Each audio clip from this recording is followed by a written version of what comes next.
Let's start this recording.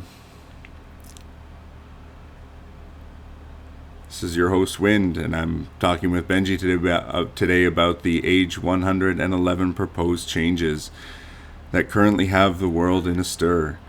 We're going to talk to you about why that is. Plus, we have some guests in the audience, and if anybody else feels like joining, just kind of raise your hand or say something in the chat, and we'll get you added into the talk if you want to actually say something. I believe you have to request it though, so you can actually request to speak, and then I can grant you permission to speak. That's kind of how it works in Discord. All right, so we're recording now. Got the changes window open. Again, I'm your host, Wind. It's age 111, the age of champions. Fortunately, Smiles wasn't able to join us tonight because he has some kind of dinner thing as well. Again, another one of Utopia's challenges is trying to coordinate players from around the world to do just about anything. I mean, normally we just ask our mentor to do this for us, Benji.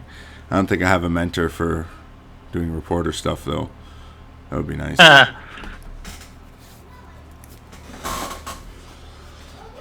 Yeah, so anyway, I think the biggest thing about this age is obviously the mechanical changes. I mean, there's not too much, it doesn't seem like anybody's really said anything else or complained about anything else. I mean, some people have mentioned that people have been focused on the mechanical changes. Yeah, it's almost like they didn't even get past that part of the changes page. Because the mechanical modifications are all at the beginning, right?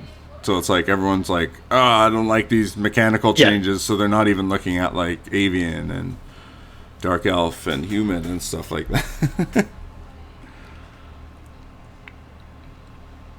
Although some people... I thought there would be some more attention to some of the other changes, but I did predict that the 25 player change in particular would be the hot sauce that everybody would go to.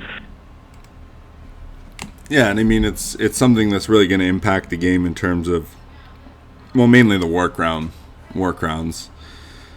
that would be awarded to the kingdoms, kingdom provinces and kingdoms themselves that are most impacted, obviously, by these changes. But I mean, we haven't even gone finals yet, so really we don't even know how much of an impact it's going to make. If there's less 25 province kingdoms, but they war less, if their wars are worth twice as much as a 22, the 22 is going to have to war twice as much as that 25 in order to get the same amount of war points, right? But we don't know what those actual numbers are going to look like in finals, so all we're really doing is speculating about how good or bad it could potentially be, right? I know I've seen there's been a lot of chatter about people have solutions or think that things could work better, but is there anything on the table right now that's going to change any of these mechanical things that have been proposed so far? Well, for the 25 player change, at present, unlikely, is the answer in short. I think I've mentioned it a few times in the age discussion chat for people. The other idea or concept, when we were looking at that 25 player change, was to put a multiplier in instead, which would be something along the lines of, just pluck a number out in the air, and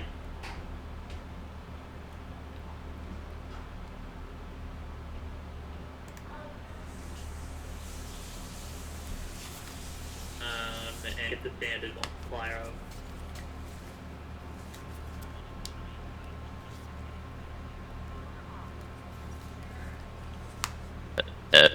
but 25 players were still getting the concept originally. What David, and I think I've said this in age discussion, and so don't shoot me, anyone, is David is very clear on or been very clear to the council on his position on this, is that it shouldn't be easier for a smaller KD to get multiple wars back to front, and then a 25 is essentially starved and can't compete because of that.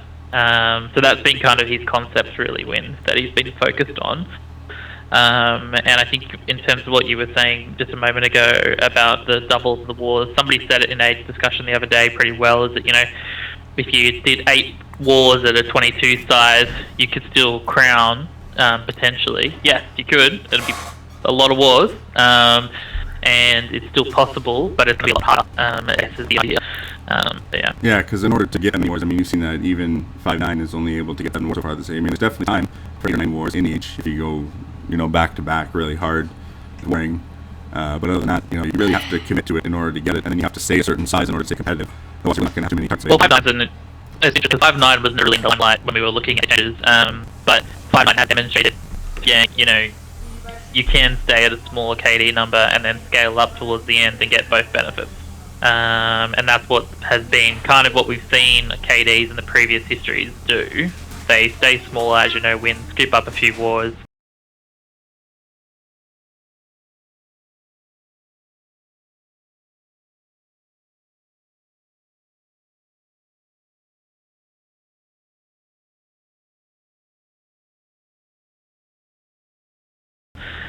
Get the lead that they need and then work the way up. Whereas then you might have an opposing KD that might be at 25 from the start, and that yourself, wins being, my KD wants to plus the 4, you might sit there for 2 weeks with no wars. So that's totally something that can happen, and he's very much made it clear from David's perspective he wants to prevent this going forward. Yeah, well, I mean, originally the game, we keep going back to this, was intended to be played with 25 players, but it has been a long time since, there's been enough 25-player kingdoms to actually, have a good age of 25 kingdom action.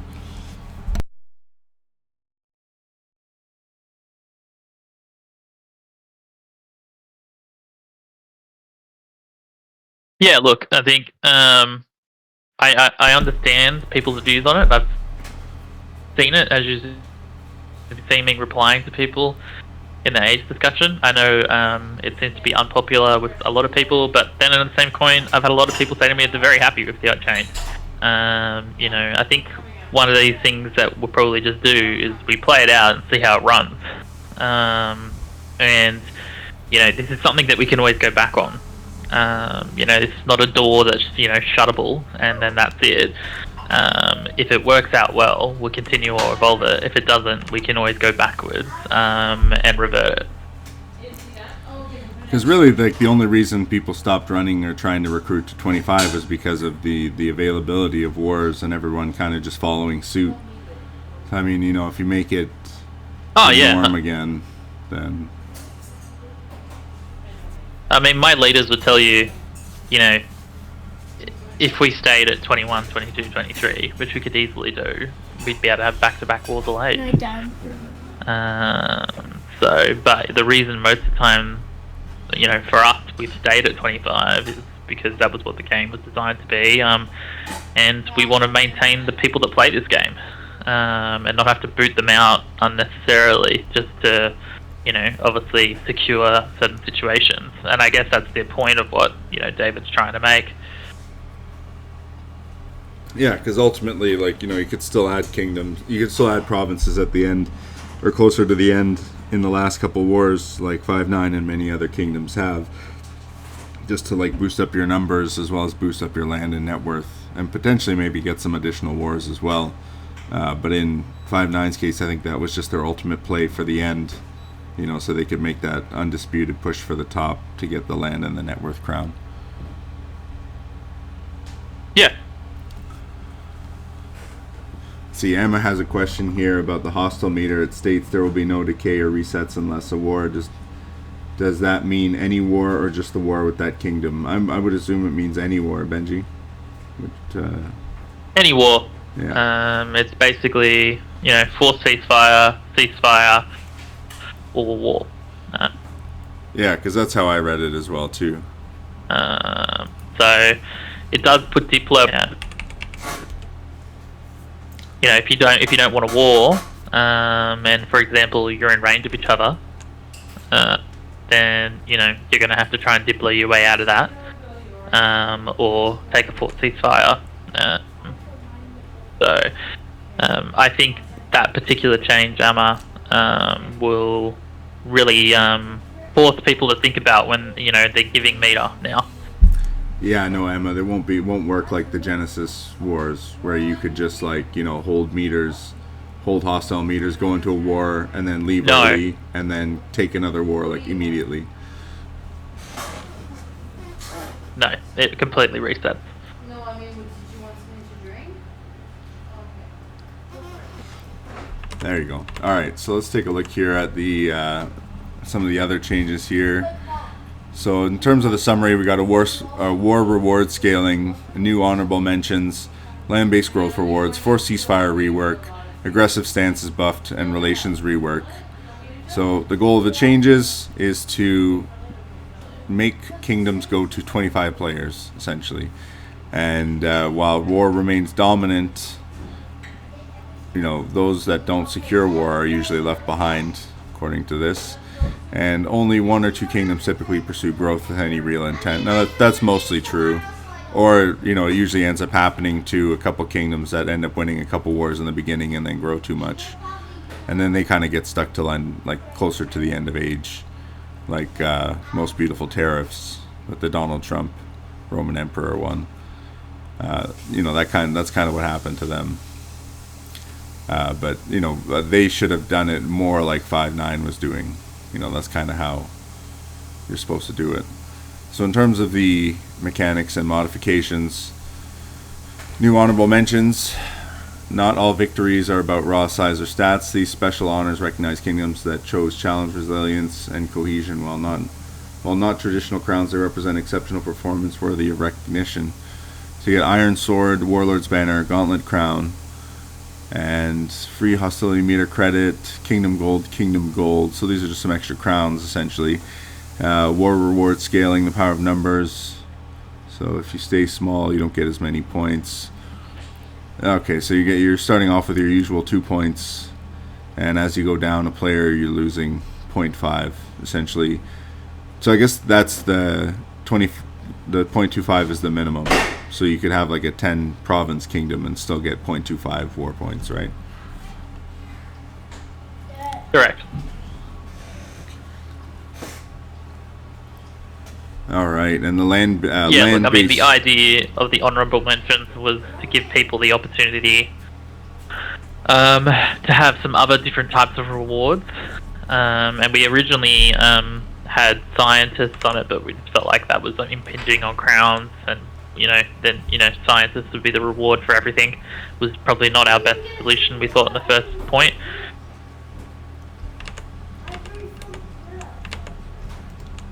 Felt like a pretty meaningful reward. Yeah,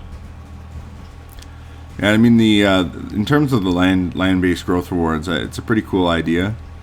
Definitely, get some nice bonuses, especially at the beginning. I really like this scientist generation and book generation thing, and then it kind of phases into the higher end stuff as you get bigger. That people would care about, which would be science efficiency and honor stuff.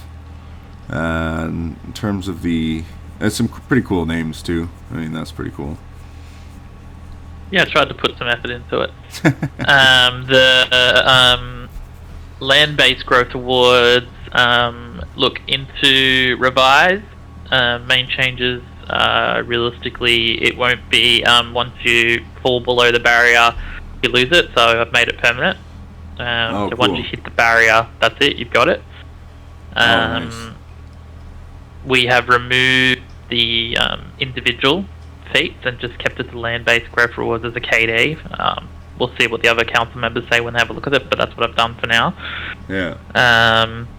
Well, I mean, look, I think they're pretty good ideas and concept, the land-based growth rewards. I mean, you kind of said it earlier, when one of the things that we're seeing a lot of situations is KDs just staying small and not growing.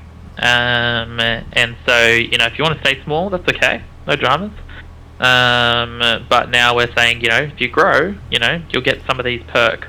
The original concept of, and I should have put it in the age changes discussions, I'll remember that for next round, is we put in the lose it and gain it mechanic into the land-based growth rewards, on the mindset of that, it would produce hostility across the game, because people would be fighting with each other to maintain their status quos. But I do know that a few people pointed out to me that that wasn't necessarily the major issue. The major issue was that it could really tilt the power scale in wars. And so that's where I've made the decision just to change it to permanent for now. Yeah, I mean, it's a pretty cool concept. I think this was actually suggested in the past before, something similar, but it's been a really long time and it was never really pursued as far as I know. So it's cool to see that it's come back and that we're trying to actually make it happen. I do think it's cool though that you get to keep it. If you do manage to get up to like 9,000 acres, for instance, you get to keep that 10% book generation, as you say, even if you go back down to 3,000. Yeah. So I would imagine I guess it wouldn't be too difficult to code that into the game otherwise, but that's a nice perk, because you could very easily lose 2,000 acres once you get up to the 9,000 or 10,000 acre range. Like that could happen in a couple of attacks, even with map the way it is now. What I'm more interested actually in are these aggressive stance changes and forced ceasefire changes at the moment, because it's something I hadn't really looked at too closely until now. But in terms of the forced ceasefire changes to protect kingdoms actively engaged in war from external griefing, we're updating the forced ceasefire system. Kingdoms currently in active war may initiate a 96-tick unbreakable ceasefire with any aggressor kingdom that commits 4+ unique attacks within 3 hours. So I guess that that kind of will definitely help the external griefing a little bit. It's just basically anti-griefing. And there's not many KDs that still do this, but there are a few. And we'll see how this plays out into next age. I mean, I've always had a view that we should be preventing any form of griefing, so that players can just actually enjoy the game. Obviously interested to hear the audience's feedback. Your feedback wins, but I've never found people going in a war and being like, "Oh yeah, look, that's so fun." Somebody, hitting into our war. Yeah, usually it's the opposite. Yeah. And in terms of the aggressive stance changes, you get +1 battle gains, minus attack time, minus military casualties, and minus hostility generation, plus increased wages. Do you think people... I mean, I really don't see too many people using the aggressive stance, even this age. More people are using the peaceful one than the aggressive stance. I can see this is probably a pretty decent stance for orcs to use, especially, or avians. Because it kind of ties into all the things that they use or are good at in one way or another. But I still don't see too many people using the aggressive stances. Yeah, I mean, look, when we first did this, our mindset was exactly that. That aggressive stance is just not being used. Peaceful is just the default. It's peaceful or normal. And so, it's like, do you just kill aggressive? Which seems like, not the best idea. Yeah, so I guess it's been buffed a little bit, right? Because to be honest, I haven't even looked at aggressive stance in a while now. I just feel like that looks like it's actually pretty decent now. Yeah, it's been buffed, but the main thing that people should take away from the aggressive stance changes is hostility generation. If I was to say anything, that's going to reward aggression a bit more, and almost a mini form of button isn't everything wins type approach, and give KDs the ability to say, okay, well, I can get a few more hits in, or a few more ops in, and it might actually be somewhat feasible to give a button. So that was really the core focus, because we've always recognized that button currently mechanically is very game changing for the opposing KD that's defending. Yeah, absolutely. And I mean, that's pretty cool, actually. I do like that. You do have that, reduced hostility generation, so you can make twice as many hits as currently. It looks like Emma has another question. Would there be any chance of splitting rewards into two different tiers, like tier 1 being land honor, war points, but having tier 2 rewards for credits and science, so smaller kingdoms near end of age will not fall behind on science? Well, even good kingdoms don't really keep up in science anymore. I mean, everyone's science is terrible this age. I know, because I usually hunt everybody's books. Oh, look, I mean, probably not, but I will say, I think the most powerful mechanic in war is not the reward itself, it's the end of war CF. And, there's plenty of time for anyone that's pursuing science to do it via an end of war CF mechanic. That's where you're really going to be yielding.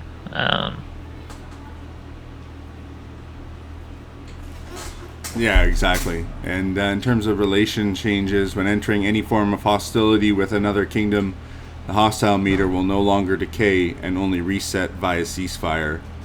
Forced ceasefire or entering war. So basically, you have to decide. You can't just leave open meters. Where you could. Correct.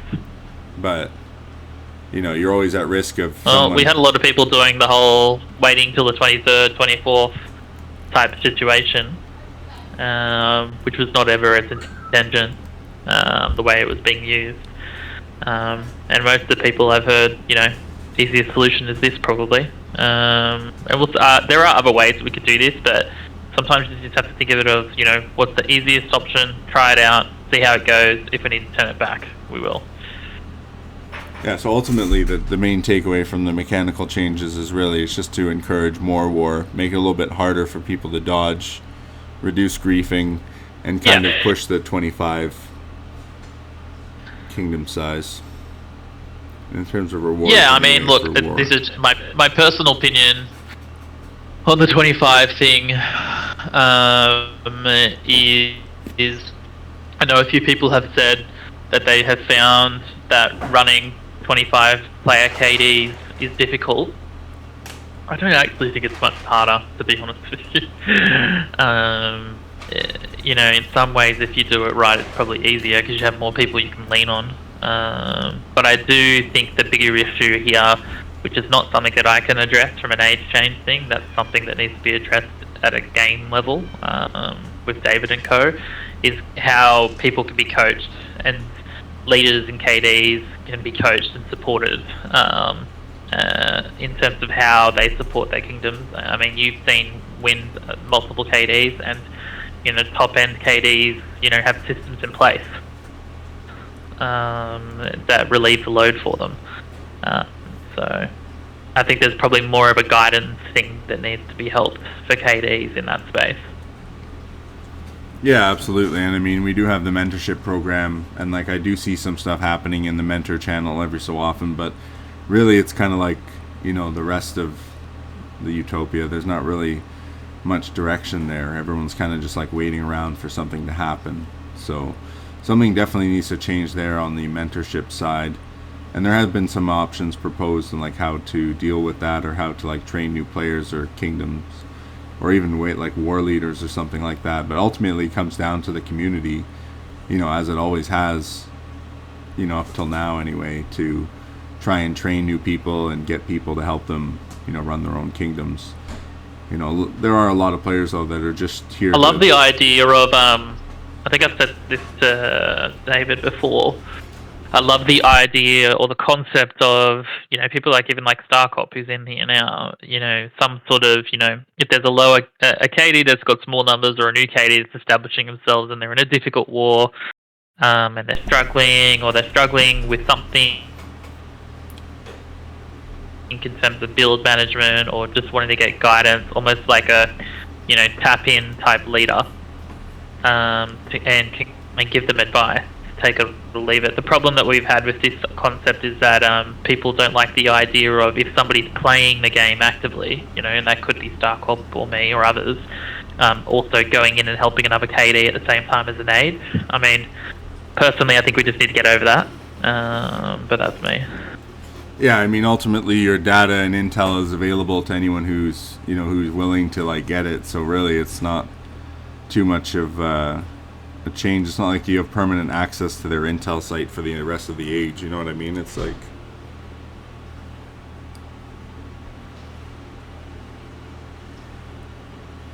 they'll just be there and. But yeah, the meter changes should be interesting. Yeah. So when do you think we can expect the revised changes then? They're done.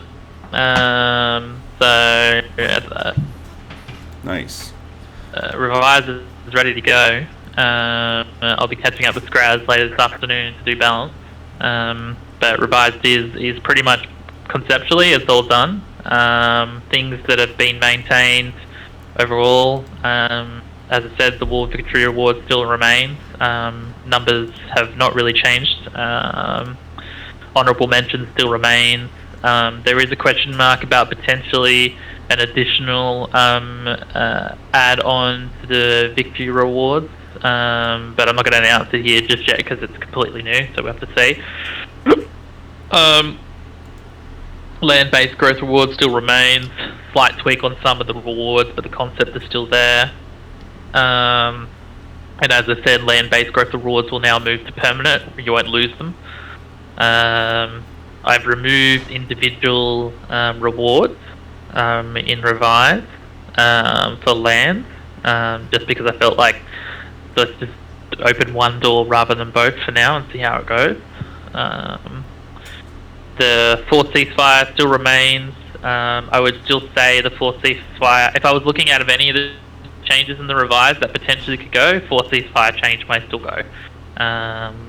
Aggressive stance changes, I think that's going to remain as is with probably it's just basically been some of the numbers in terms of not the hostility generation but other numbers have been tweaked, so it's not super strong but it's more focusing on the hostility than anything else. Relation changes still remain. In terms of races, look, I'm happy to kind of give you guys an overview because it won't be long until we release them. But at a high level, avian, we where is it? I'm just gonna pull it up. Well, even yeah, I mean, it looks like avian was definitely buffed a tiny bit. Like they got a little bit of additional bonuses to some areas that they had last stage. You know, the only change so far really is clear sight for quick feet. Makes them even a little bit faster.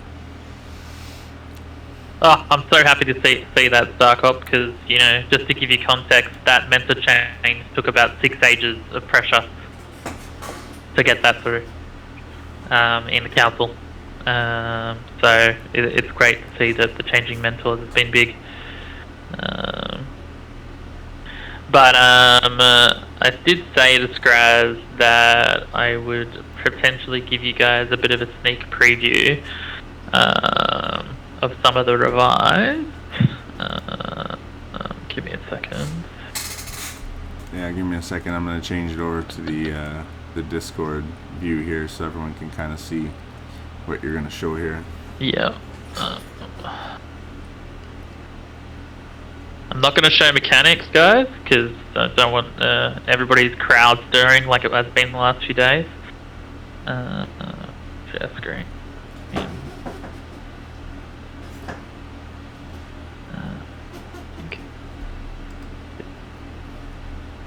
This one? Was that sharing win?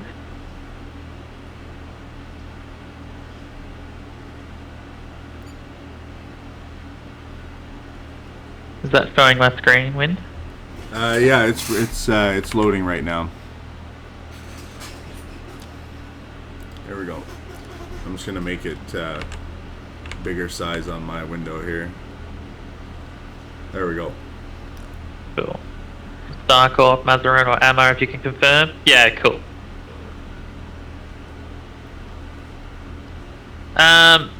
So feel free to but avian speed has been reduced.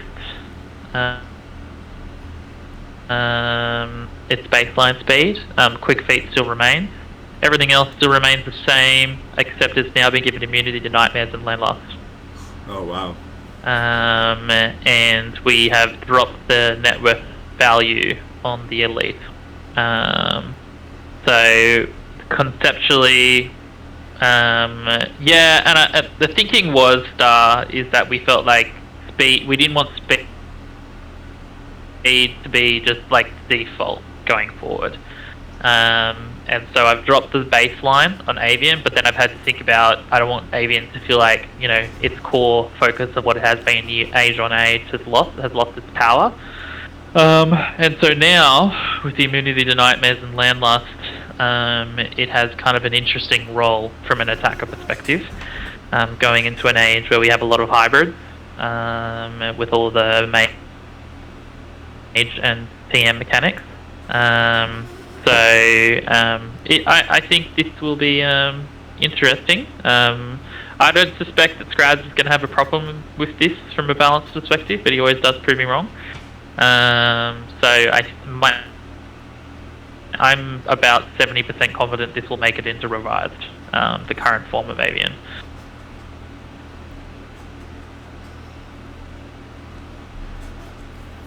Avian UA is super strong. Yeah, it is crazy strong.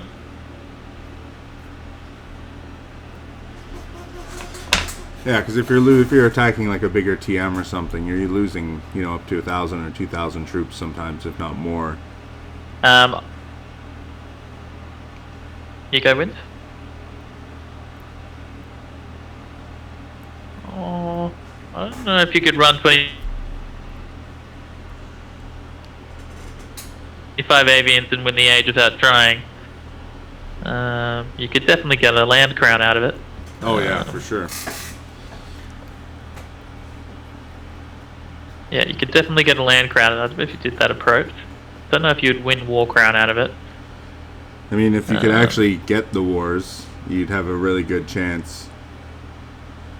But yeah, there's usually at least one combo. If you went 25, you could pretty much take a land net worth crown. I'm undecided yet, Star. It might be something along the lines of might be immunity to nightmares and no landloss. Or immunity to landloss, you know. But conceptually, yeah, and I think that's what it will probably land on, to be honest, Dark Ops immunity to nightmares. Yeah, Avians make perfect landless targets. They're always oversaturated with acres.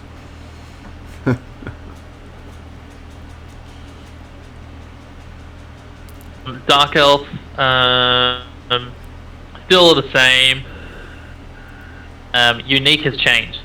So in Revise, we've actually changed the unique to be when activated, all offensive spells cast by this province cost 0 runes for the next 3 days. 24 they are 100% rune crossed in their unique. Oh, that's nice. So they still get the quality of what they've had before, but not permanently. And we've dropped the elite cost slightly to give them the ability potentially to get that type of offense in a hybrid a little bit better, and the net worth value to make them not as net worth heavy from a hybrid perspective. So that's it for changes for Dark Elf currently. Dwarf is pretty much the same, except we just gave it HI. I know that's not exciting. But we're just being very careful with Dwarf balance, because we do believe Dwarf's in a pretty good place at the moment. So yeah.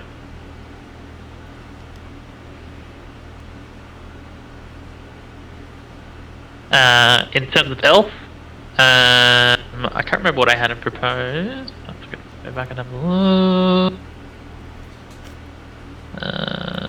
Room production, and I think we had the elite chain.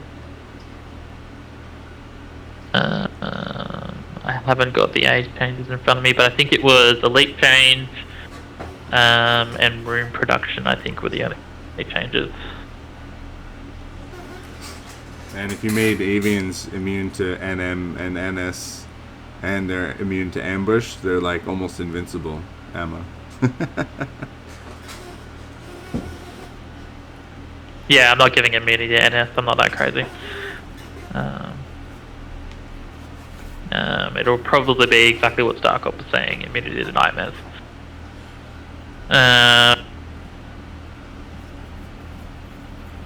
Fairy remains the same.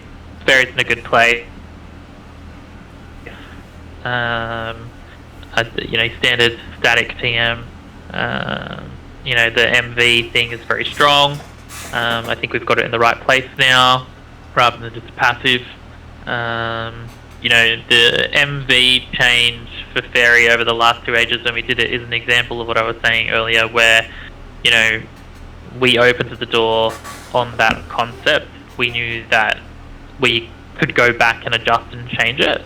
And then obviously we went to the next stage. We knew that it had been well received, that people were loving the concept, but we realised that there were balance issues with it, and thus where we are in terms of just the tick rather than passive.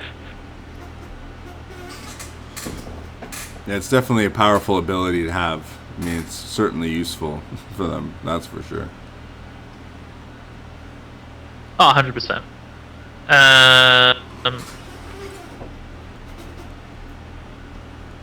Halfling, I think, what I had on proposed for Halfling. Yes, the same.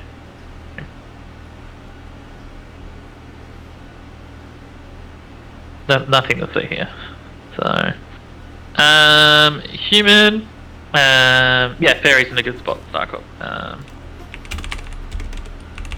Human. I've dropped the income from 25 to 20. I felt like 25 was probably a bit excessive. This still all remains the same. This all still remains the same. There's no real major changes other than what we put in, other than the income. Human, I think, probably in a good spot. It'll be interesting. This will be the first age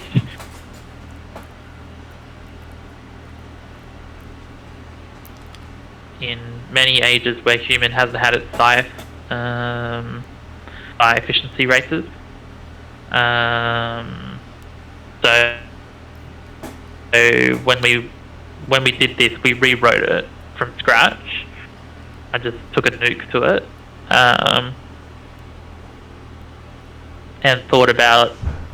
I knew that people would still want the science concept of human because that's what people like about human.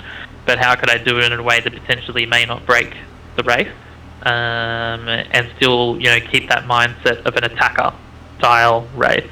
And that's kind of where we've landed with this. We'll see where we land. I've had, lots of people message me and say, humans suck. And then I've had lots of people message me and say human are, oh my god, overpowered. I think we will probably leave it as is now. I'm not in a position where I think we need to change it drastically right now. That's pretty crazy though. So when you're in war, you get like 40 ticks of science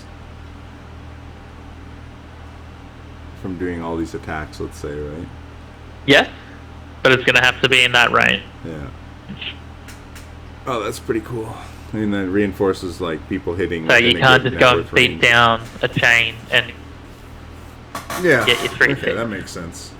So yeah, that's more than enough balance for that.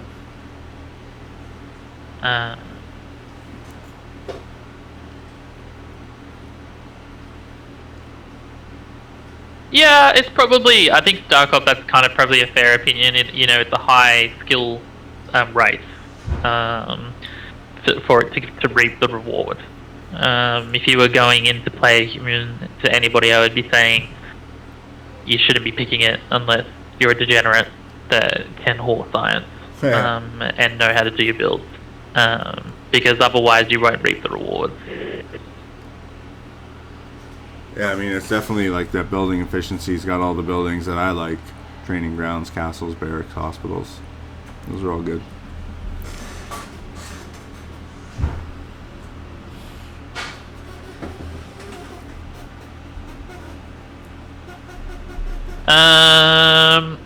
Next cycle. That was the idea. Yeah. Human has kind of been a little bit Yep. tanky in the past before. It just has been a while since they had a defensive elite.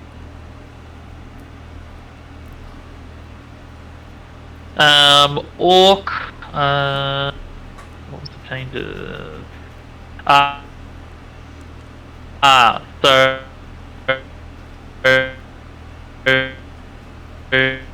I haven't got it highlighted, but I will now.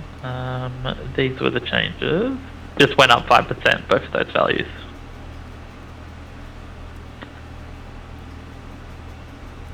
So, not the most exciting thing, but slightly buffed. They're unique, but remains the same overall. Yeah, the Warlord's Fury is really nice. I certainly appreciate that perk. It's a nice passive to have.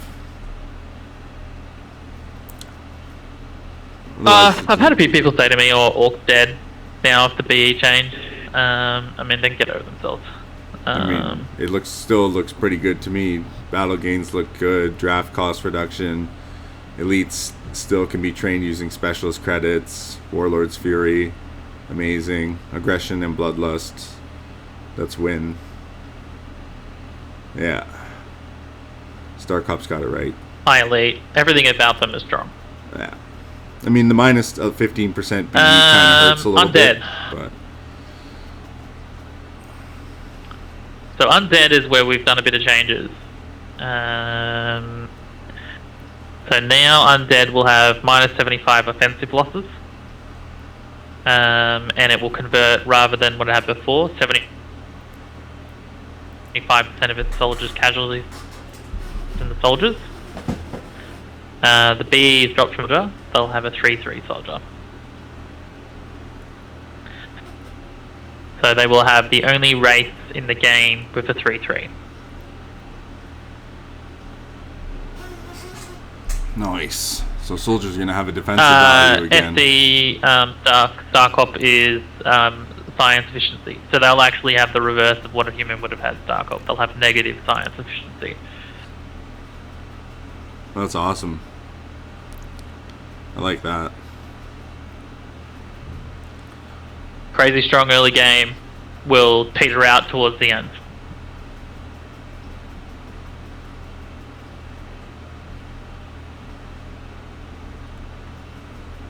Yeah, no, that's definitely cool. I'm kind of really interested in undead. And I So you could actually do soldier bounces also again. remove the ritual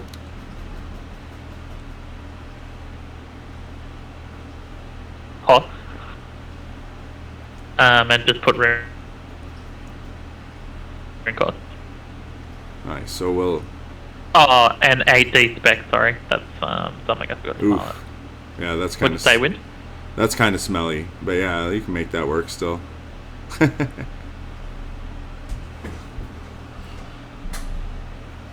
That D-spec value is not super great, but you can make it work still. Still got a nice elite there.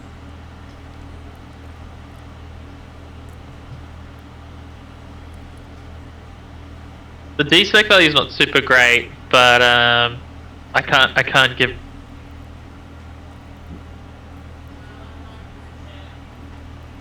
a race in good conscience 75 offensive losses and 75 soldier generation and not give them as low base D-specs.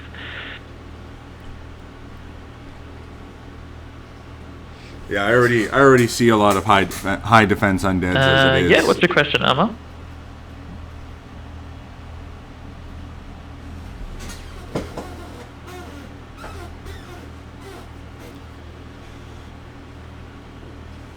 Humans had O-specs before in the high range. It's actually been something that they've had over other attacker races. And so the idea was potentially to reverse, kind of what Wind was saying before. Like they have had a high def elite before, But then obviously, if I give them a higher def elite, I need to give them the same way that they can compete offensively. And so the spec was the way to mechanize that.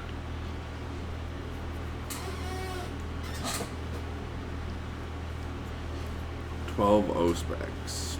Yeah, well, I mean, human doesn't really have anything else otherwise. Like, their elites are going to be pretty much useless on attacks. They're not going to be high offense. You know, they'll be a turtle province, kind of like a dwarf now.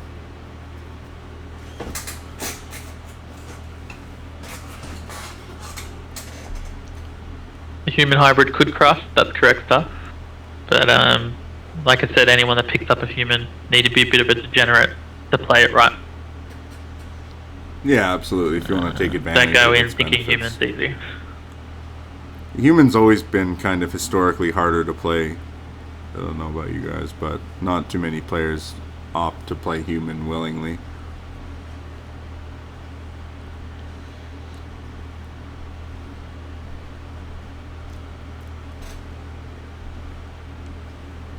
It requires discipline and greed. I think it's the best way I can say it. Yeah, absolutely. So Orc, Undead, we've spoken about. Dryad. The Dryad. Everyone was having a meltdown about Dryad. And so Dryad's actually changed its unique. So now, it's still called Living Forest. Everything else here up the bonuses is the same, but your provinces with stables will always operate at maximum capacity and are immune to steel war horses. So what does that mean? You build a stable, whatever the capacity of those stables are, they'll be at full.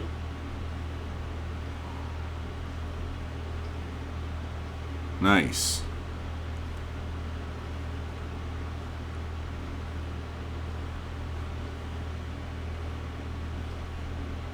He's operating at Instantly gain maximum stuff. capacity. So there's no like, love and peace, build them up. They're always full. That's crazy. I like that. So that gives you like an extra 10 to 12% building to use somewhere else as well.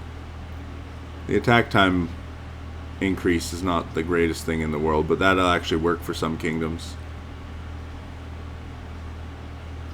Military kills minus is interesting. Can they get faster training time but a slower draft speed? Well, the key thing here is for people to remember is your province's stables always operate at maximum capacity. That doesn't mean that you don't run them. You're still going to have to run them. Measure no wins, and let's say you've been GA'd. Well, you still have till the end of the tick to that- march them, right? So they'll still stick around as long as you can move them out. You Every tick. will lead them on that tick. Yeah, yeah. So as you just, yeah, okay. Sorry, I didn't read that right. For some reason I thought like they always had kind of like built-in stables operating at maximum capacity. That's cool. Correct. Immune to steel war horses. Yep. What you would think of it, and you might be freaking out because you may not be able to hit out straight away because, God forbid, you might be on your way to work or some shit and your war leader's chasing you. You won't bleed out your horses 5 minutes later into the tick if you were a Dryad, unless you got GA'd. But even if you got GA'd, as long as you hit before the tick, you're good. Yeah, and there are some kingdoms that will wait, make their attackers wait to hit in certain orders and things like that as well. So a lot of the times you can end up losing horses if you don't have enough stables to hold them. I've seen that happen a number of times in Genesis and World of Legends. The other thing also is that the war horses will have 0 net worth value. Yeah, that's interesting. Interesting to see how the net worth plays out, because there's some, like, it seems like you lowered net worth values on elites. Some things have no net worth. One of the things I'm most interested in is the 3/3 soldier on the undead.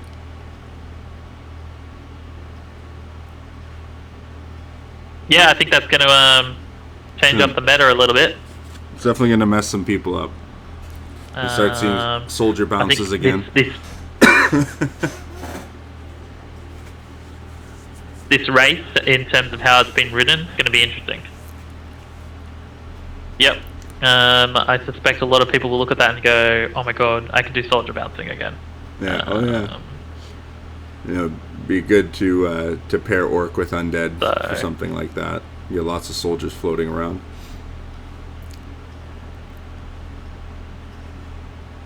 Undead soldier balls sounds pretty nasty, Emma. Was there any questions on Dryad?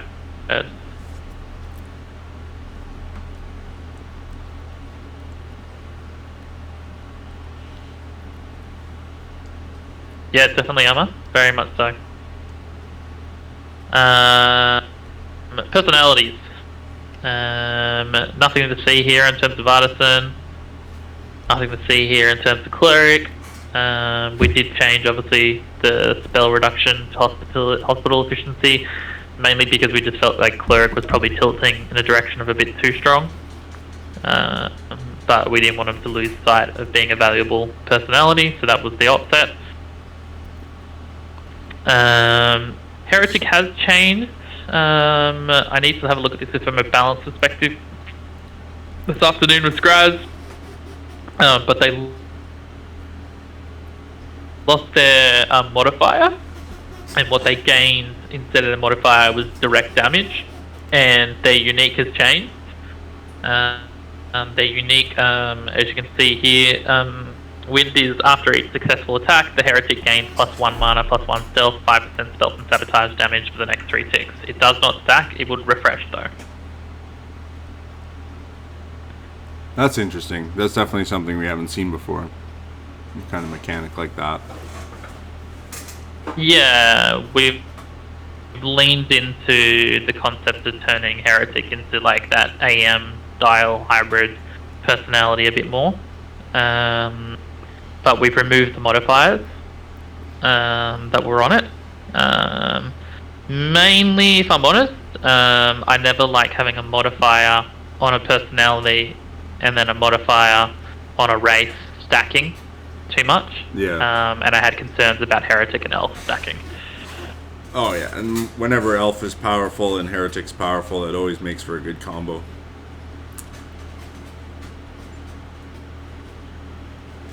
Just like Age 109. Mystic. Yeah, Mystic, the skill effectiveness has gone up 5%. And Magic Ward has changed to duration doubled. Just trying to remember what I had specifically. Yeah, so it's just the duration has extended, not the rune cost doubled. Which technically is actually a buff. Yeah, no because kidding. The duration, if I had halved it, would have been very low for Magic Ward. So it kind of made it redundant, and so I went back and said, okay, well, we know that Magic Ward itself is good. If it's longer, it's probably stronger. So that's that there done. Let's see if Star might have a question.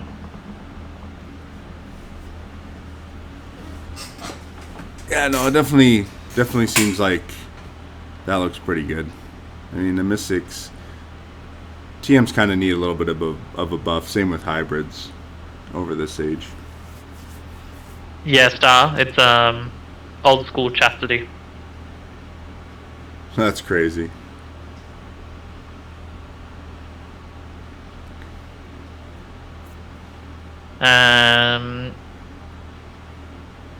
Tactician is essentially, I think, the same. The only thing we did is we upped the Valor Science to 25% to be consistent with the others. Only reason we didn't do that this age is because it was a new science efficiency added to Tactician, and we were just wanting to see how it played out. And we're comfortable with that lifting to 25. But Tactician now gets Reflect Magic. Nice.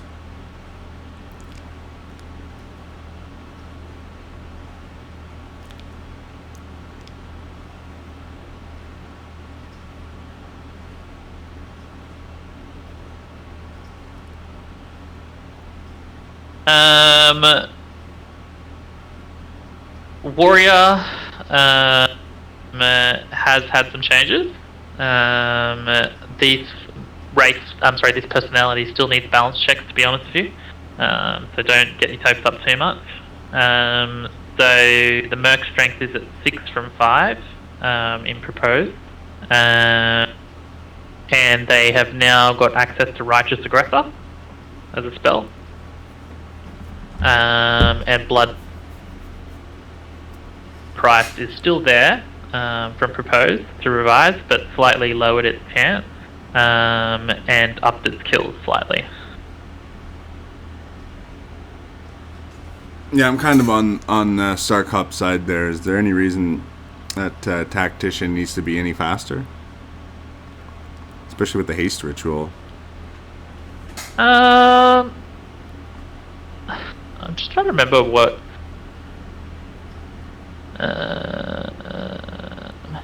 well, we had that in current, and unless I got my numbers wrong, I think that's what it is in current age, isn't it? But I can't remember. 15% already? Can correct me, you're more than welcome to.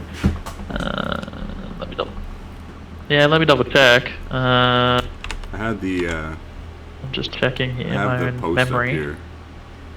Tactician. Oh, it is still 15% attack time, so it hasn't changed. Yeah, we didn't change it, Star. It was 15. It's been 15 for a while. Oh, no, he was just saying to reduce it to 10%, that's all. Yeah. Reduce it from 15 to 10%. Oh, you want to reduce it? Yeah. Look. I probably will leave it for now. We'll see how we go. I know that people auto-lock Tactician a lot, Star. But I will say these two personalities here, I think, are really going to change things. And I think if anybody's sitting on the current Warrior and Raider personalities into the next age, you'd be quite silly.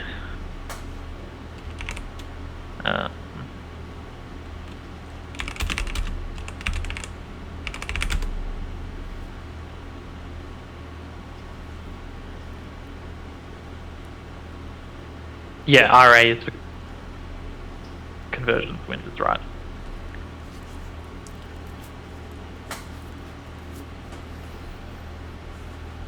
That's pretty cool. So some conversions are coming back to World of Legends.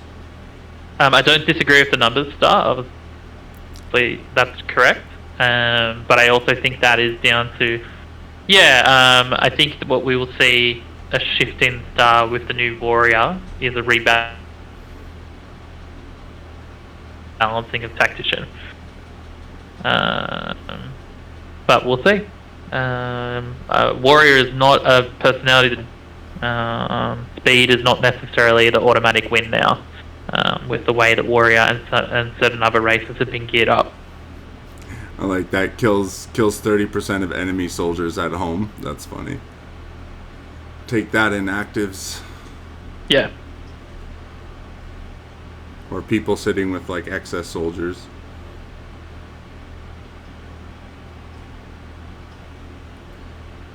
Yeah, so that'd be good. That'd be good. Raider is obviously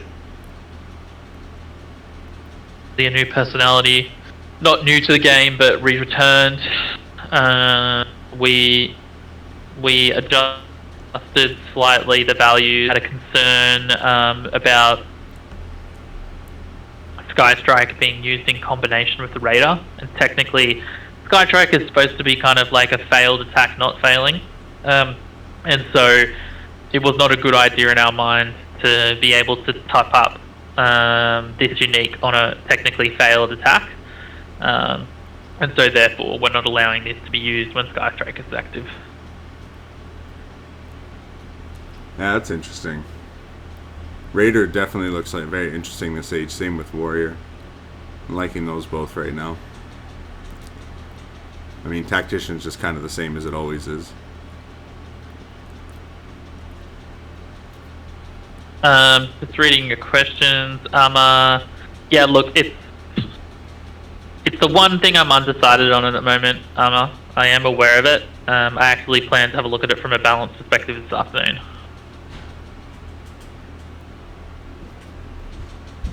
Yeah, no thief losses on failed operations in war. Wow, that'd be awesome.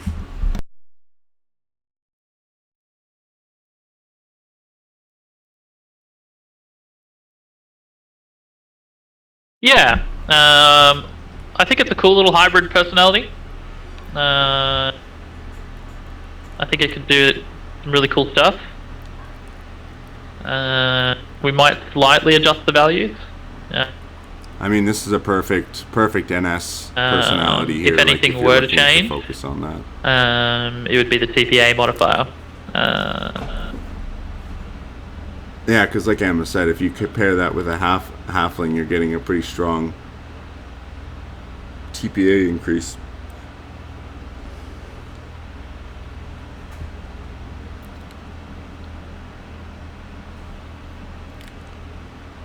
Yeah, it's awesome, isn't it, Starcop?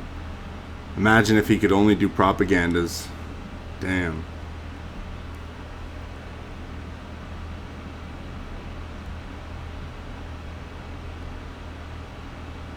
Yeah. Well, yeah, of course. I mean, Night Strike. Like I said, the Raider would be the perfect province for a Night Strike core. Like if you went like Orc Raider or something like that. Or even Avian Raider. Be pretty cool.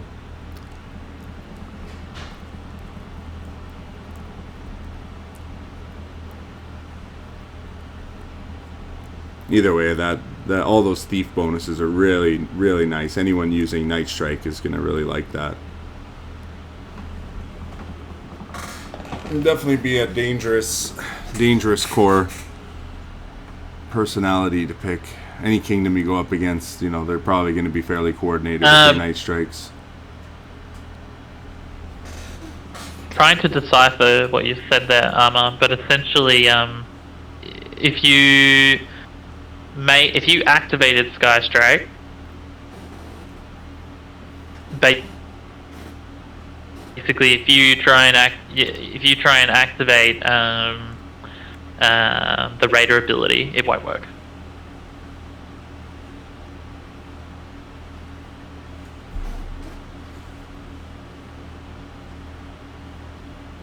So I guess he just wants to know when he can actually use the undermining assault, I guess.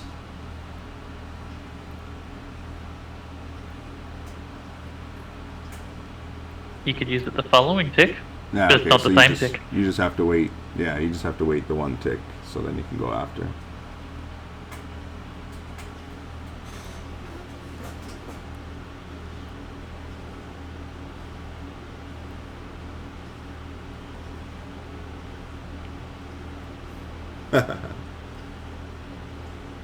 Yeah, zero Your fourth thief, attack could use the AV ability. zero thief losses is equivalent to how many thieves guilds? Can you even get that much? I'm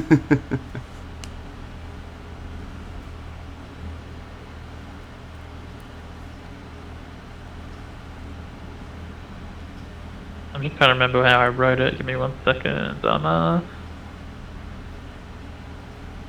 Yeah, so theoretically, if you use the avian ability first or at the end,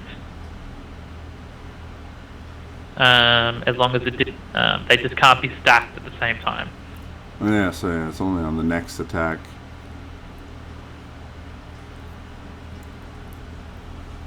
Last Raider question. Does the Watchtower ability stack?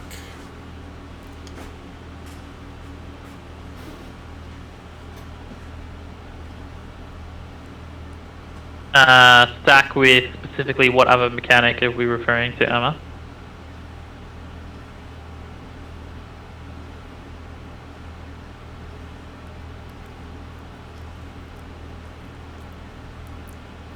Anyway, there's Starcop answered there. A max BE rogue on 22% TDs only gets 90% thief loss reduction. So you're getting a value of greater than 22 building percents on that perk alone. That's pretty strong. I think the thing you got to remember is that that's failed. It's not success. You still lose fees on success.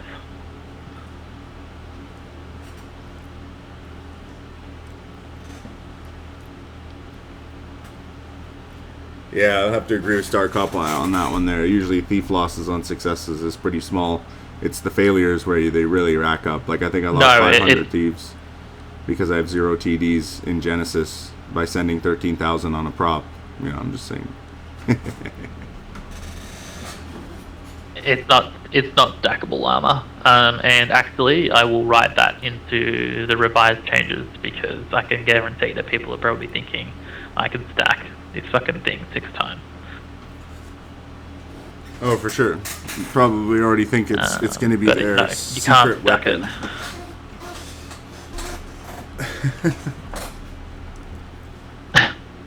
Anyone that thought I was going to allow a coordinated strike to stack 8 times was cooking some serious shit that I want to have. Oh, man. Dang.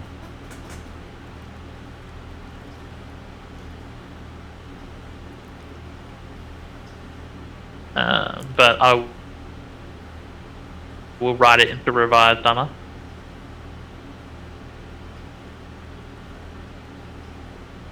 So yeah, look, I can see there's a few people. If there's any questions you have, some of you came in late. We're going through giving you a peek preview of what revised is likely to look at. I'm happy to go through anything potentially, or if there's any questions. Yeah, so for anybody watching the video, we actually kind of skipped the proposed and kind of just went straight into the revised. Oh, Star. Can we please get an option to mutually agreed war? Look, Star. I would love to do it. It has been discussed quite heavily in the last few rounds of council. Is that from a coding perspective and game crashing. But what I can say is I've been speaking to Kaji about this, and we're not far off.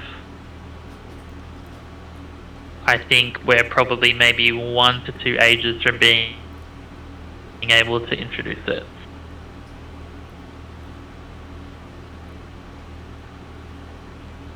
I would say maybe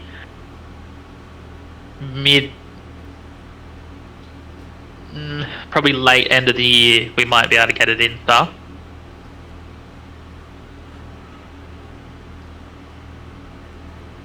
Nice, so it looks like it's finally going to happen again. Hopefully it works.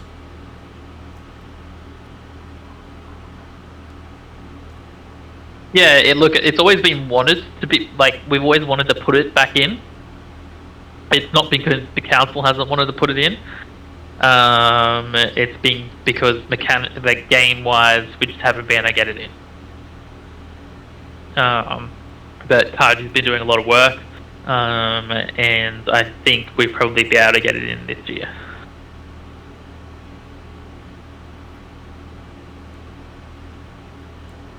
Nice. So it is going to happen this year, hopefully. I can see Ray's here. You got any questions, Ray?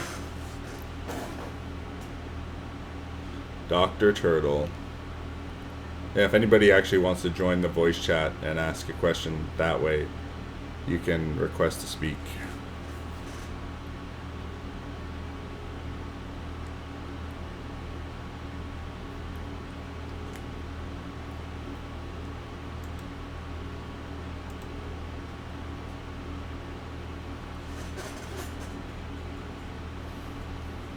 Oh, he's just lurking.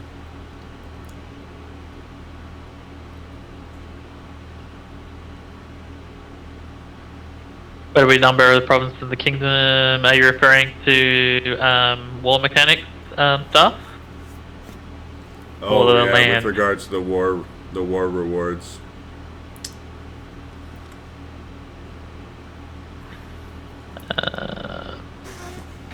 Oh, well, you can't show them on this one. You'll have to go to the proper one. Ha ha ha. Or is this the proposed document you're looking at right now? Yeah. Thank you for reminding me.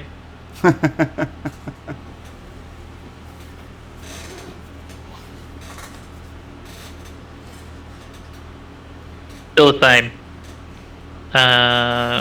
So we're looking at 2 points for Value 25. pretty much equals unchanged. So, below 20 or below is 0.25 for war. So if you're a 22, so it's worse than what I said actually. If you're a 22 province kingdom, you're going to have 4 times as many wars as a 25 province kingdom in order to get that number of points.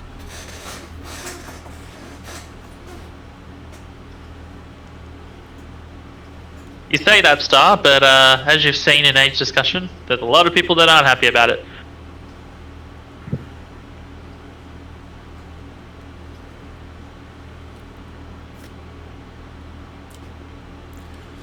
Yeah, I think this comes down to the difference. We're going to actually see which kingdoms actually want us try to get a war crown versus kingdoms that are just looking to war. I mean, that's kind of why I track kingdoms with the most wars. I don't know too many kingdoms that'll take 9 wars or 8 wars in an age, lose them all, and then everybody comes back the next age to lose 8 more or 9 more wars again. But there are kingdoms like that.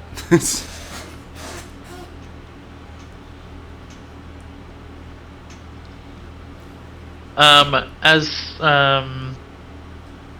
Scraz likes to remind me, and Star will probably know this, End of War CS is the most powerful reward in the game. That's what people need to focus their attention on.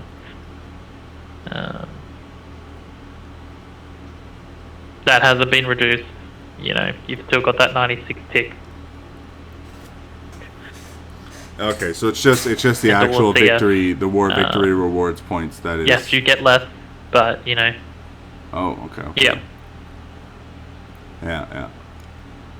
Yeah. So your actual benefits of going into ceasefire from winning the war is still the same.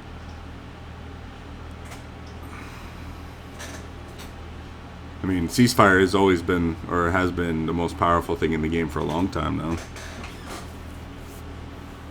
End of war ceasefire, that is.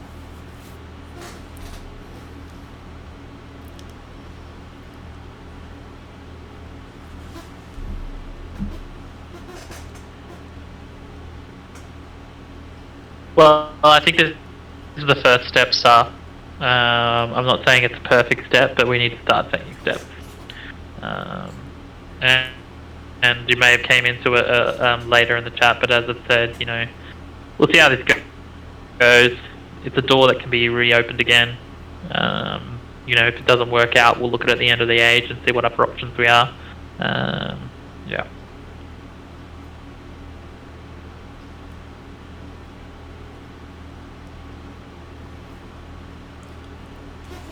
Does the 50% gain bonus change with the new reward change? Like 20-man kingdom only gets 20% of a new scientist now. That was next question.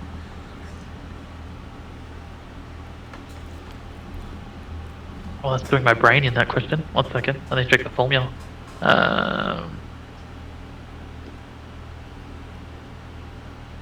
So basically, is the scientist reward reduced based on the kingdom size?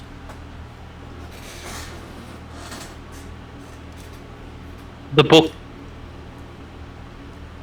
books that you get would be reduced, if that's what we're leaning to the question. Have I answered that right, Win? Well, I mean, that's good to know. I think he's actually specifically talking about the scientist. Is it the scientist and the science books that would be reduced? Because you get a scientist, or you get closer to a scientist when you finish the war. No, it's just it would be the books, because I can't give you just the books. Okay. 20% of a scientist. Yeah. Yeah, I can't give you the feat of a scientist and not the rest of the body. It would be 1, wrong, and 2, difficult to code. I figure it would just be the heads of the scientists that other provinces had beheaded.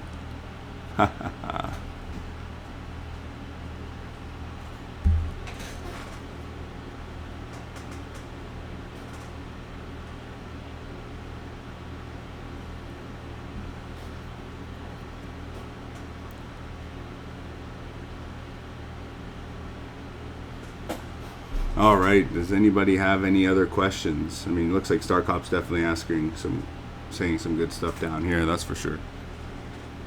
Oh, I know what you're talking about. I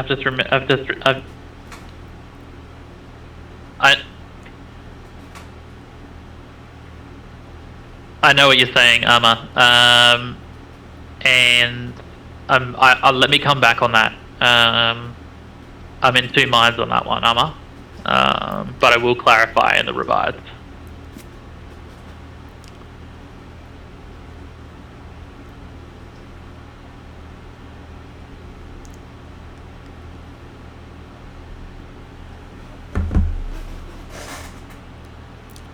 Man, I gotta stop playing this Genesis game. It's really, really hard to play Genesis and do this at the same time.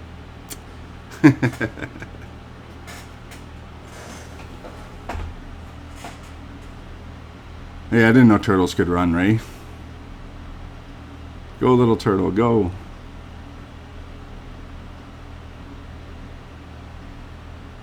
Thanks for stopping by. I can see they're typing. Any idea of Russ beating? That would be harder. Any chance of them doing something different than that? Yeah, I realised after I looked at Star. I would be leaning towards yes, having the penalty on it. Yeah, because that's originally how I first initially, thought of it, was all war rewards and stuff like that would have the similar penalty as the war victory rewards applied to them. I legitimately actually I forgot that the scientist generation was in the formula, but yeah, it is likely to happen. Yeah, I mean, that would make the most sense, because that has to be all encompassing.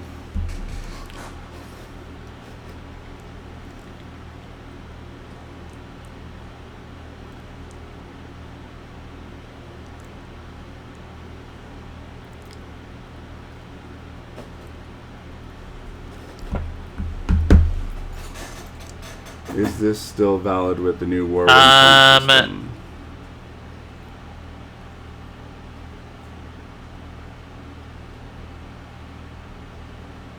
Nublar, which I'm pretty sure is Duke, is the short answer is that's held by Marty David, and yes, I think it is.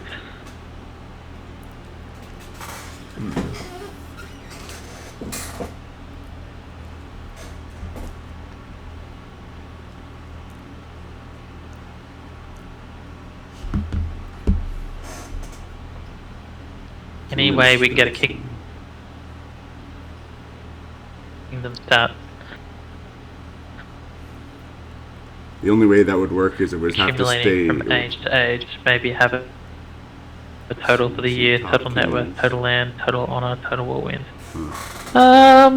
Yeah. I mean, yes, but we'd have to have some consistent things stay in place to do it, Star. Or we would just have to put some asterisks around, obviously different ages have different impacts, and then just do the totals, which might be the easier way. I'll take it back to the council. I'm always for things where we can have total rewards and motivate players. That's why we put the honourable mentions in place.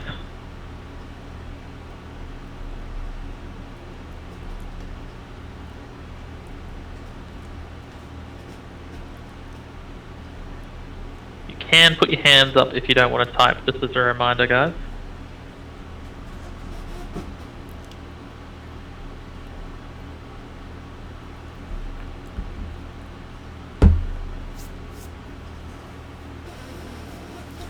I think I've always asked about this in the past, and a lot of people said, it would kind of like give away their kingdom position. But I guess if only the people inside the kingdom can actually see all this information, then it doesn't really matter so much.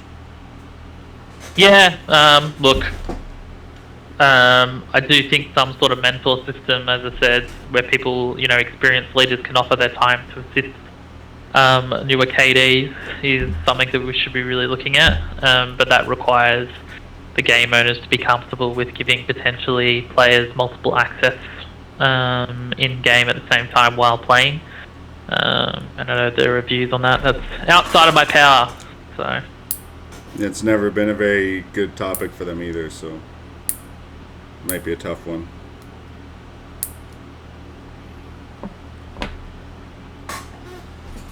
but yeah, I don't mind that idea, Star. I'll have a think about it, how we could potentially do it. If you have ideas of how you would see it playing out, send me a DM.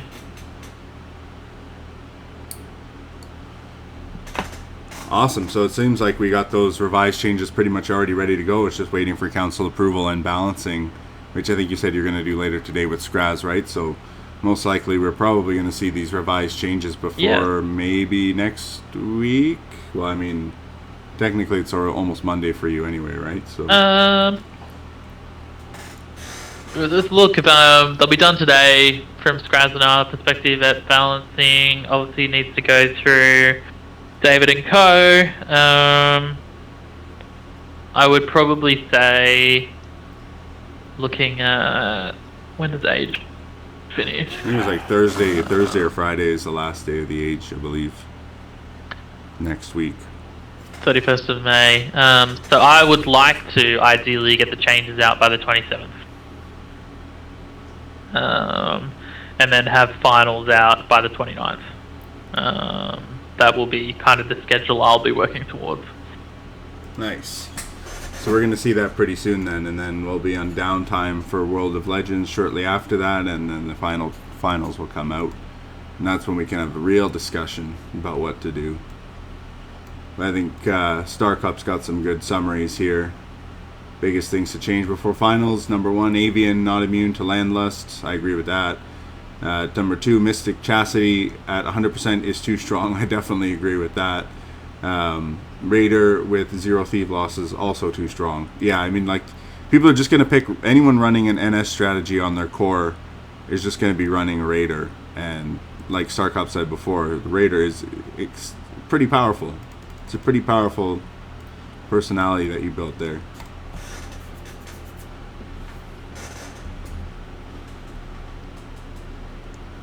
Oh, nice to see that it's liked. But yeah, I'll take on the feedback, and then we'll have a look at what's in revised. And as I've said, and as people have seen in the Age discussion from me, keep feedback coming to me, DM me, tag me, keep it constructive. I generally look at these things, just having that feedback star as something like that I would take. I don't. You can't blame me for the 25 thing. I've had chats with David about it, so there's no point trying to talk to me about that one. I did have an idea of how I think the better way it should have been done, as I said earlier in the chat. But yeah, it is what it is. Yeah, I mean, like with everything, it always changes, before we get to the finals anyway. So it'll be interesting to see where we end up with that. Yeah. Any questions from anyone else?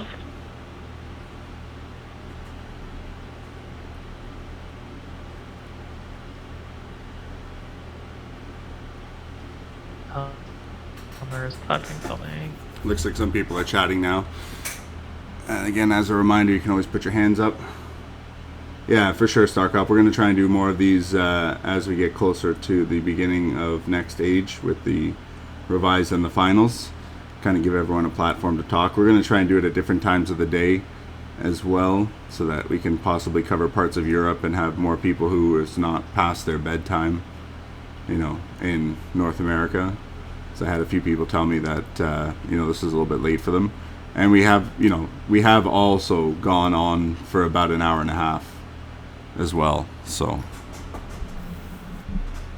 this has been quite a long conversation.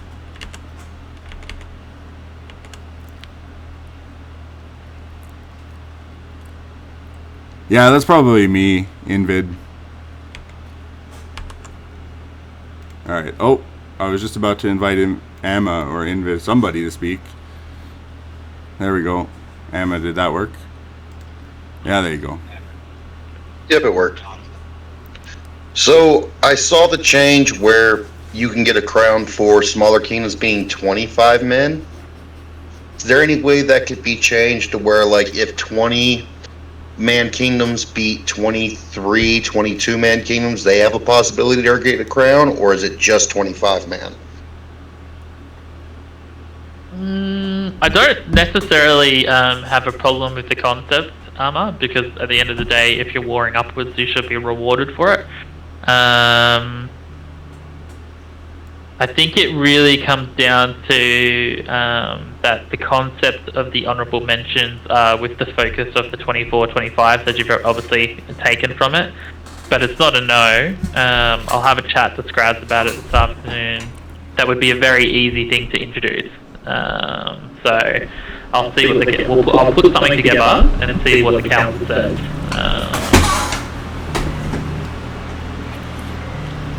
Alright, thank you. Yeah, it was just an idea I had to give some of the smaller kingdoms a chance to win something. Yeah, look, I fully,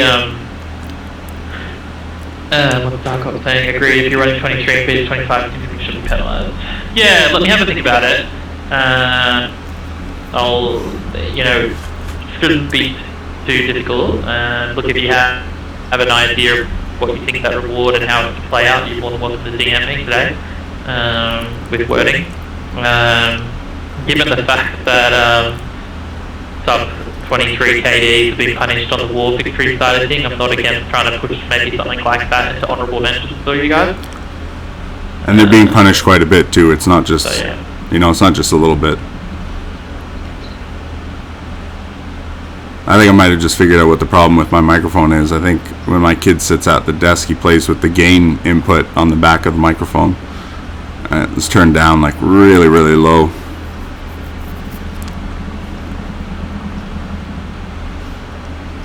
Nice. Does anybody else have any other questions, or does anyone want to raise their hand to speak?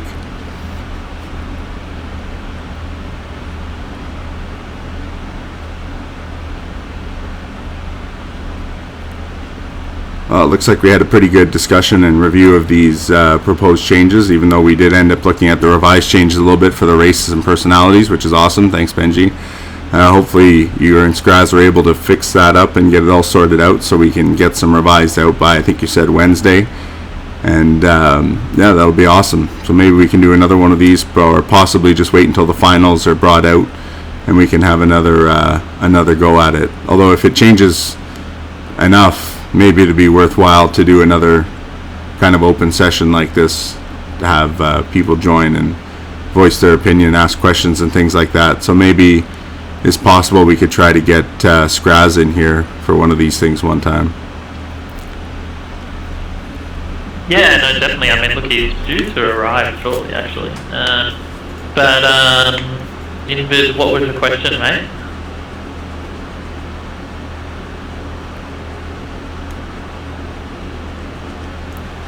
Yeah, go ahead, Invid. You can repost that question or ask it here if you want to put your hand up to join the voice chat.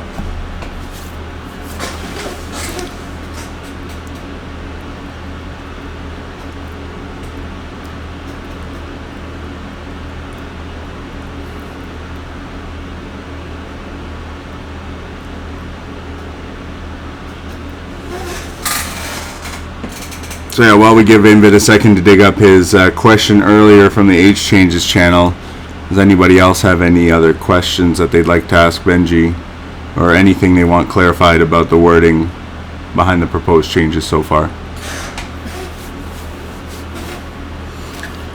I think just scrolling backwards in the chat here, Starcop, between Starcop and Amma, they identified a lot of things already that more or less people probably agree with.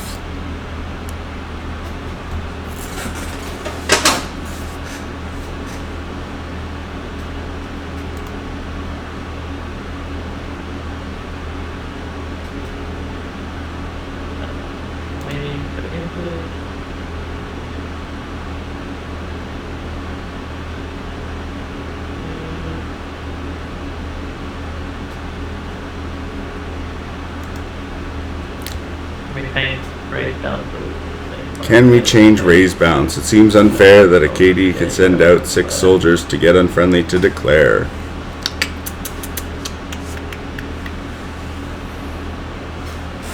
I mean, we just did it in Genesis, kind of. It's pretty useful, Emma.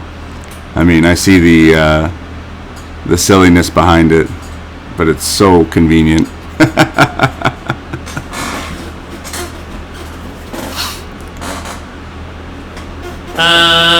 Haven't really spoken about it. I'm probably going to be honest and say we probably won't look at it given how close we are at the end of the age. I mean, I've got to say, a lot of the wars that I have been looking at as well, Yeah. a lot of people are The using whole it. community was saying to me it's like game breaking something.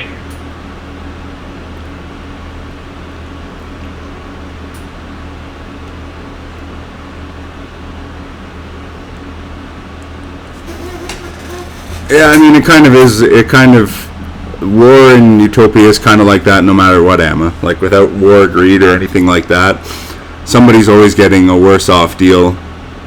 You know, when it comes to stuff like that. Like, and it's very rare that both kingdoms are going to be at the same net worth values, same troops values.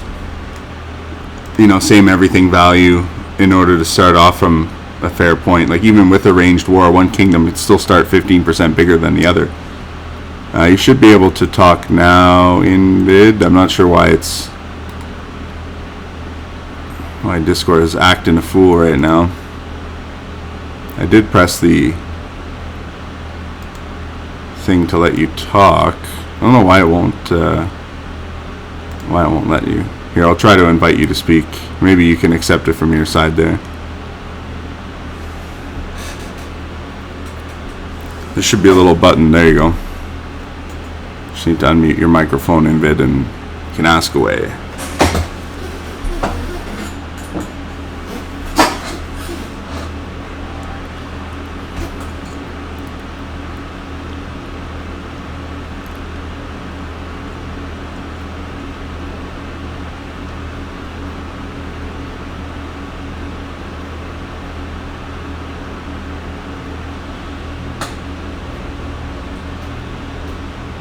Wait to see your question, Ethan. Go. Yeah, I'm not sure if your microphone's working or not, or maybe you're on push to talk or something right now in vid, but something's definitely stopping you from talking on your side there.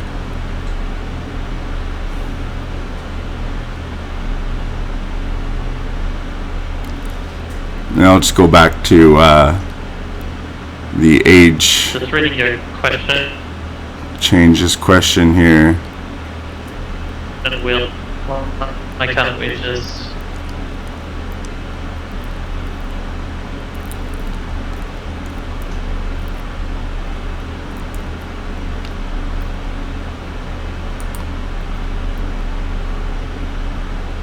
I'm just trying to decipher what you're saying there. Sorry, Will. If war agreed through Diplo, why can't we just assign an War agreed agreed time? through Diplo. Mutual agreed. Will? War regardless meter. Yeah, actually, you missed the earlier part of the. Will, you're saying like a mutual button?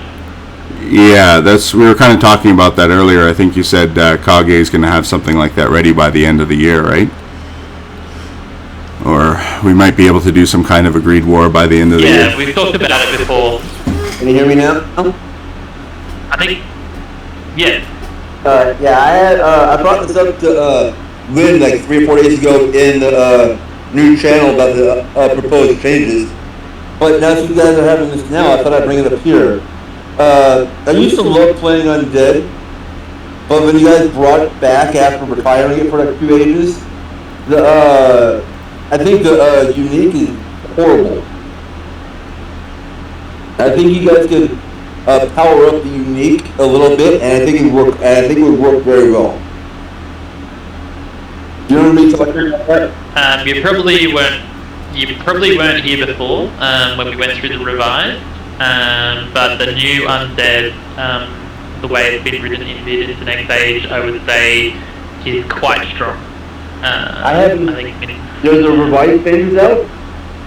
it'll be coming out shortly. We were talking about it earlier, but I've taken feedback from a few people in the age discussion, and we've made some changes to the proposed undead in the revised, and it does look quite strong. Yeah, there you go. Armor's just said in the chat that it is strong now. Do you know if you took what I said or what other people said? So we've still got Rotting Plague as is in the proposed.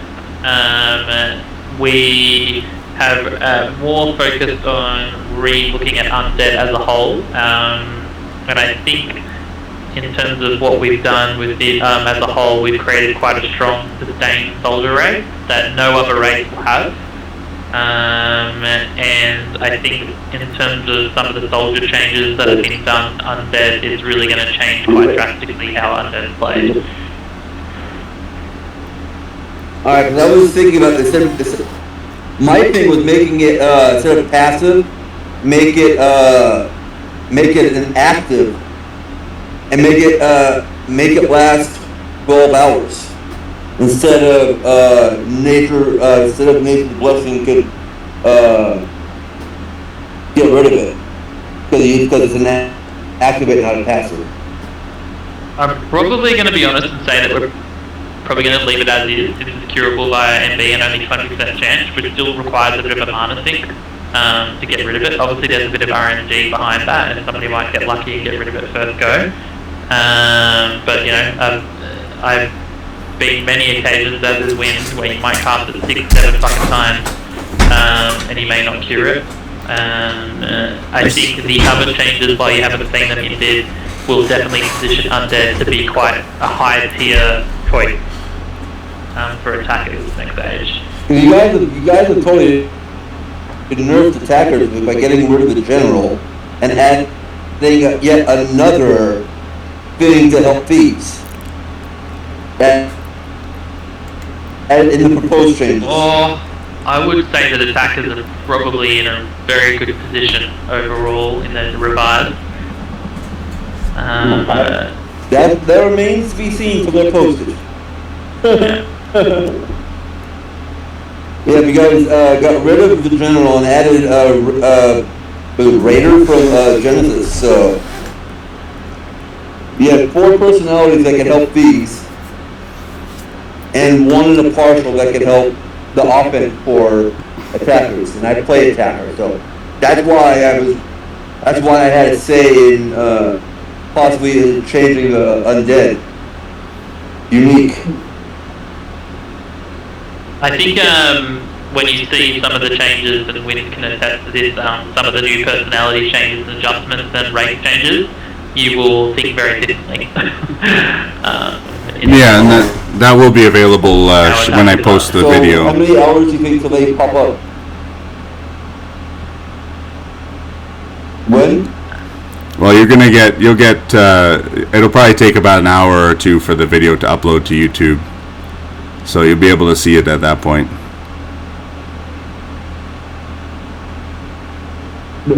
What video?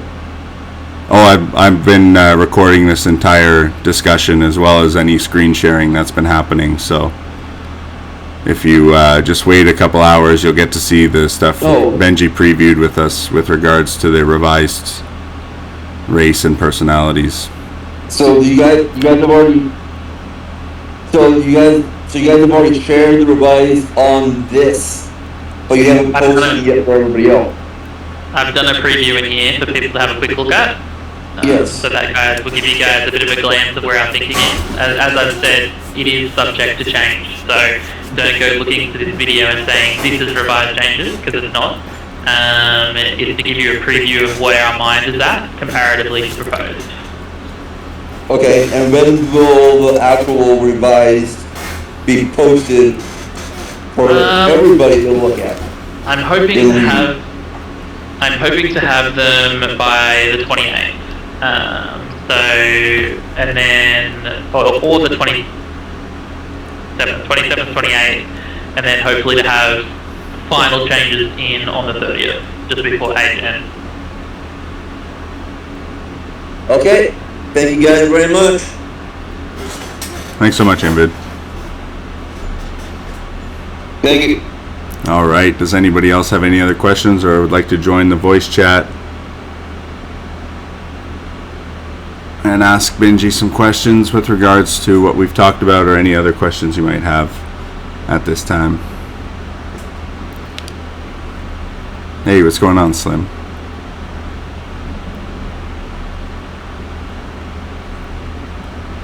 Yeah, it was definitely a good discussion today, and like I said, all this has been recorded.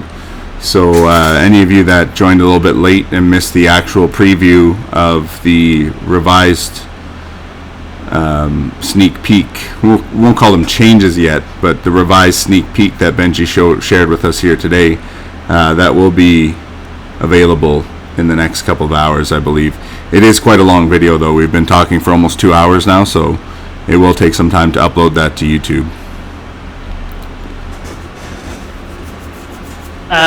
Yes, Amma, they are.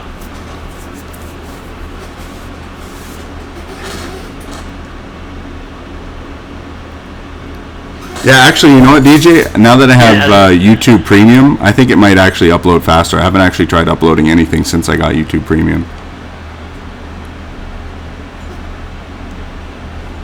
And as I said to you, when you're looking at with video, just know that I've got a balance, and that's what we're doing today this afternoon, Scraz and I. So when you're looking at the video, go with the mindset of it's more concept, likely to be balanced. You know, an example was Star pointed out something to me on Avian, it's likely to be balanced. Yeah, like I believe there was the landlust, immunity to landlust and nightmares. You know, nightmares is one thing, but landlust is a little OP, because avians make great landlust targets usually. That, and, you know, like Emma was saying, why not put Night Strike as an immunity for avian? Well, that would just make them like invulnerable almost, so we definitely can't do that.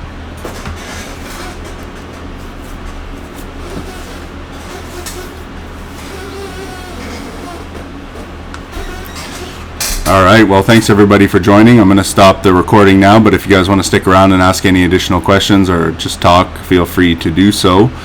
But like I said, for anyone that joined late and missed the the part where Benji was sharing some of the sneak peek into what the revised might look like, feel free to check that out on the YouTube channel. I will be posting a link as soon as it's ready in the news area. So if you get the announcements, then you'll be able to watch it there, or you can just go straight to the channel once it's available and just watch it directly from the YouTube channel. I'll also post it on the Facebook as well. So thank you, Benji, for joining me, and thank you to everyone who asked questions and took time to join us here. No worries. I look forward to seeing those changes on Tuesday or Wednesday, and then finals on the 30th, May the 30th, final changes.